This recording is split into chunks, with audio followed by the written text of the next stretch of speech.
Made in Hollywood. The supernatural comedy Ghostbusters Frozen Empire, starring Paul Rudd and McKenna Grace, is made in Hollywood. It's an incredible thing to get to work with them in anything, but then to work with them in this is all a bit overwhelming at times.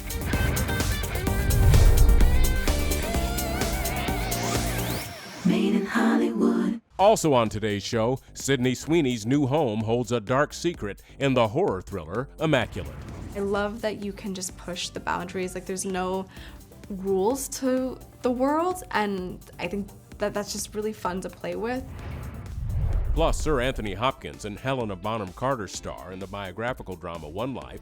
The romantic comedy French Girl features Zach Braff and Vanessa Hudgens, and we also look at the epic sci-fi series Three Body Problem. This week on Made in Hollywood. Made in Hollywood. Paul Rudd, McKenna Grace, and Finn Wolfhard return to defend their home from a second ice age in the supernatural comedy sequel Ghostbusters Frozen Empire. You the weird guy who buys strange old things? Correct on both counts. Buddy, you just hit the jackpot. What is it? Better question is, what's inside of it? This time around, the Spangler family and, of course, Gary are now residing in the iconic Ghostbusters New York City firehouse. I have to know what it was like filming on that set where it all kind of started. They've rebuilt a lot of it, and it was actually kind of incredible. They built it in England. We didn't shoot in New York. And we got to see them walk in and see it for the first time and be sort of taken aback by how much it reminded them of the set from 1984. I just got like a memory of like being able to like use the fire pole was so incredible. Also, it was like really scary too, because like it's insanely high up. We might be looking at a second ice age. We're gonna need all the help we can get. Let's get to work. Can I be of any help? Melnitz in uniform. Yeah. We do see the original Ghostbusters, the original cast, a lot more in this film. This time around, do you still geek out? It's an incredible thing to get to work with them in anything, but then to work with them in this is all a bit overwhelming at times. You're working with legends. How can you not be like constantly overwhelmed and starstruck? Every time I see them, I'm still like, can I take a picture? If there's something strange, if there's something weird, who are people gonna call? Ghostbusters, what do you want? Did they give you any advice, or is there any one piece of information, maybe while filming, that they told you that you're like? I definitely asked them when I was doing my proton pack pantomiming. I asked them for their advice about it. Because we were talking about, like everybody has their own way of doing it, and it's easy to overdo it. It's actually much more subtle than you think. They're so heavy, and they look so amazing in real life. You would think they would work. Yeah, they seem really like heavy. they should do something. Yeah. Probably the max you could really do it without like you getting too tired was like 5 minutes probably, but even that is like you're pushing it because it's like They're like 40 pounds. We're the Ghostbusters. Can I tell you something else? What? Buster makes me feel good. It makes me feel good. You did use a lot of techniques, old school camera techniques, so it doesn't necessarily feel like a modern movie. It feels like a modern movie, but it still has that essence of the 80s. You're right, the special effects in the movie are really practical. We got to interact with most of those things. It's not a lot of just green screen acting, and that's something I love about making the movies. And it also gives, I think, the Ghostbusters films a very specific aesthetic and style that I think audiences appreciate. Tall, dark, and horny at 12 o'clock.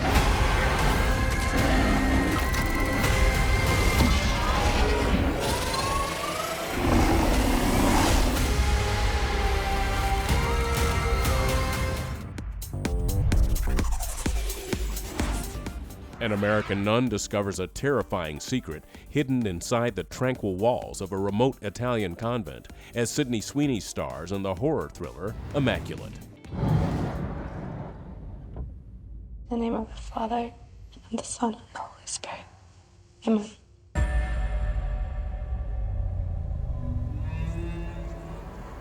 Hello?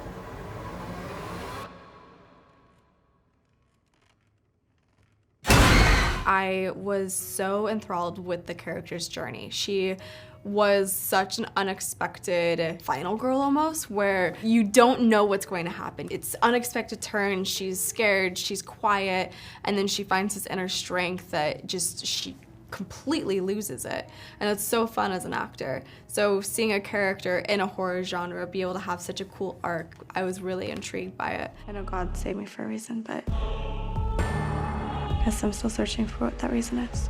When she was young, she had a near-death experience, and she always questioned why she was saved. She felt like God really touched her in a way and saved her life, and she felt like she owed it to someone greater than who she was, and she never really found her place. And so she started going to church and felt a community that she's never felt before.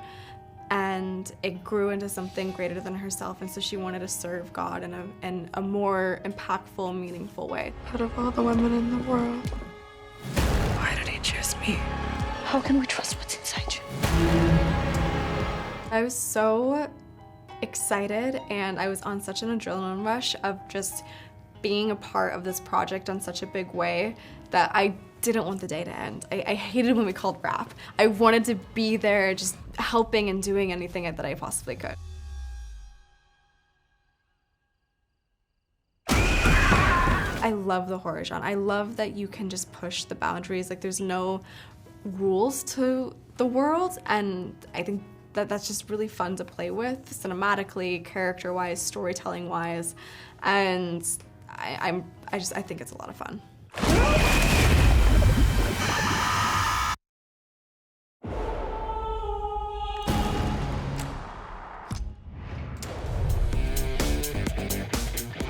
Coming up, Sir Anthony Hopkins and Helena Bonham Carter star in the biographical drama One Life, and we also sit down with Zach Braff and Vanessa Hudgens for the romantic comedy French Girl.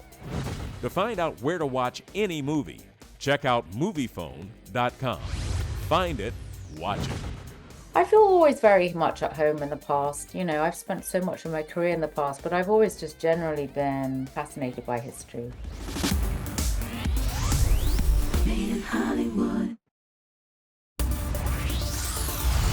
Made in Hollywood. Here's what's hot on screen. Based on an incredible true story, Sir Anthony Hopkins stars as a London broker who saved over 600 Jewish children from Nazi occupation in the biographical drama One Life. 30 seconds to on air. Okay, and you are just here. Good night, said Father back. I was vaguely aware of like Nicholas Winton as a figure, but I didn't really know who he was or really understand the kind of the achievement of this rescue operation. I was aware of it, but not very closely. It was great to dive into the story and show the world this incredible thing that these brave people did. Now, an extraordinary story about a young man who many years ago visited Prague. What he found there were thousands of refugees at the mercy of Hitler's imminent invasion.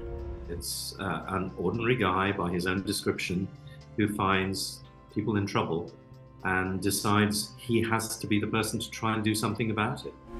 Do you ever think about the children and what happened to them? Well, I read the book on which the film script was based. This is like the book that Barbara Winton, his daughter, wrote called If It's Not Impossible, which is really basically an investigation as to what made her father this extraordinary man. Why are you doing this, Mr. Winton? Because I may be able to do something about it. I must. It's certainly scary. I mean, because it's one of the things that can go wrong, which is that you don't believe that two people representing the same character. I was spoiled. I have Anthony Hopkins and Johnny Flynn. I think they've managed to deliver two extraordinary but complementary performances. You're playing a real person, but often, in the case of Nicky, we have a few clips of him as an older guy, but there's nothing really of him younger. So the best I can do is to channel some of Anthony's rhythm so that the whole portrayal of the character kind of holds together. Nicky, you must know we cannot save them all. You have to forgive yourself that. I feel always very much at home in the past. You know, I've spent so much of my career in the past, but I've always just generally been fascinated by history. It was hyper real, and any way you look, there's a real world kind of created, and you go to that place, you go to that place in your imagination of what it would have been like. The story of Nicholas Winton is taught in Czech schools. It is part of their growing up. They know about this. You know, we shouldn't forget the parents who, in history, took that incredibly brave and foresightful decision to send their kids away, possibly forever. Can I ask, is there anyone in the audience tonight who owes their life to Nicholas Winton?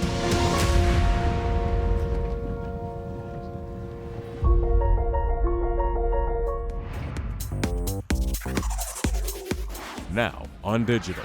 A hopeless romantic's proposal plans are thwarted by his girlfriend's new job, her old flame, and her hard-to-impress family in the romantic comedy French Girl featuring Zach Braff and Vanessa Hudgens. I want to talk to you about Sophie. She's the one. Check out this bling. What? Marrying Sophie to get Canadian citizenship. It's brilliant. No, Dad. I've been asked to interview for the executive chef position at the Chateau Frontenac in Quebec City. Quebec City, Canada.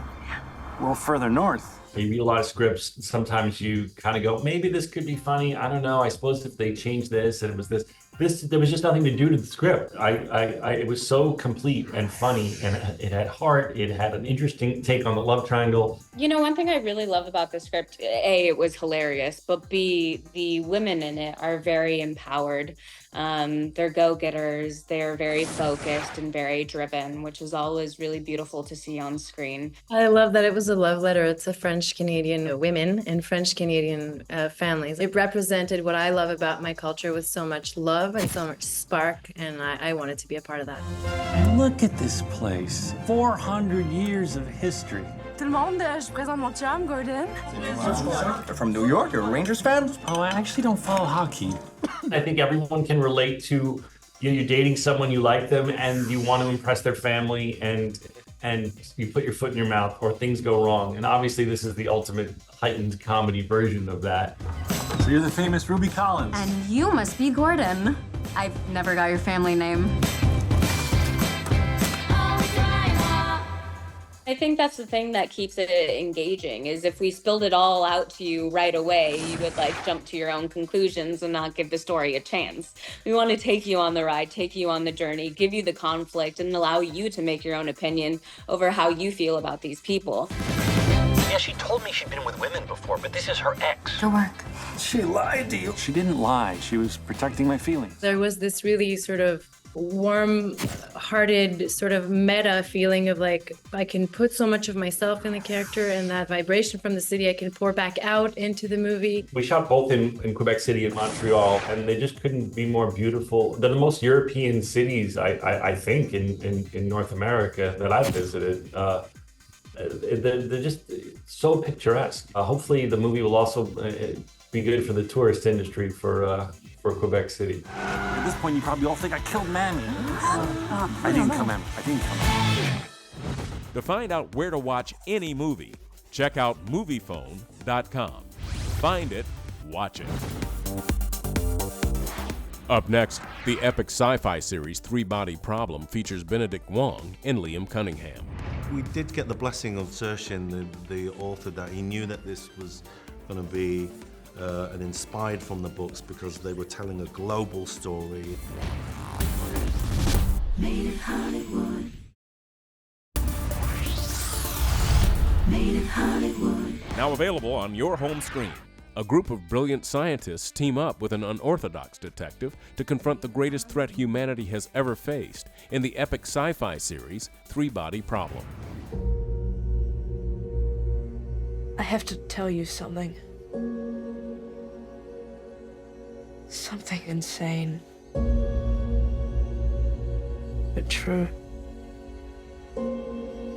about all of us. I wasn't familiar with it, but as soon as I knew how much it meant to other people, it changed the way I looked at the book and also the work that I was about to undertake. As soon as I got the role, I downloaded all the books onto Kindle, and I at least tried to skim through the first one, because they're very dense. I was basically told the story at first through Alex Wu in our meeting. Once, I was on board, then I read the book and was floored. I met the guys on a Zoom after I was filming Doctor Strange. I was just immediately very suspicious, like, why do they need 3 showrunners for this project? Back in 1977, they detected a sequence, called it the wow signal. Delving deep into the first novel, it's kind of, it's so dense, this kind of science and kind of this world of the game world, and I was thinking, I don't even know how this is going to be filmed, it's such a challenge. What's it say? I think they take the books and they expand it for a broader audience. Yes. Right? You should go back and read the books after this. And I actually admired the filmmaking even more after rereading. I didn't want 2 voices in my ear. My job is to portray my blueprint was the scripts. They are coming. Who are they? I love good stories, in any genre, but sci-fi is a great genre, similar to fantasy, where the imaginative world can be used as a storytelling tactic to tap into bigger themes. That's the question, right?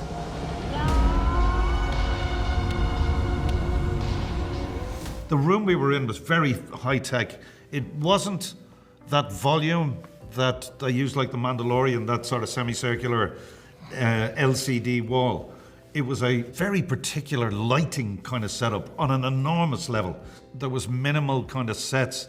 The set design team were amazing. They partially built a lot of the sets. So you'd come in and the entire floor is sand, and there's a big hill you can climb up to and imagine this vast collapsed city. When your consciousness ends in one world,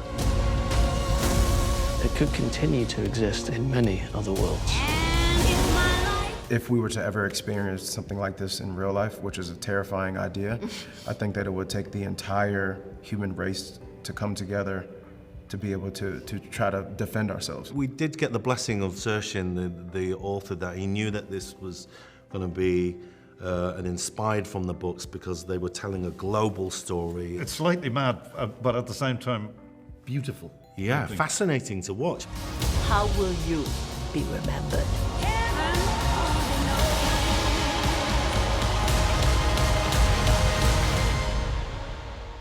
You're someone who fought back. This bitter earth. Stay tuned, there's more coming up on Made in Hollywood. Made in Hollywood. Thanks for watching Made in Hollywood, powered by MoviePhone. For more behind-the-screen content, check out MoviePhone.com. Made in Hollywood.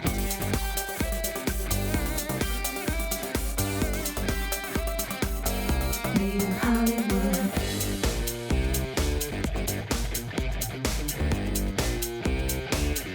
Made in Hollywood.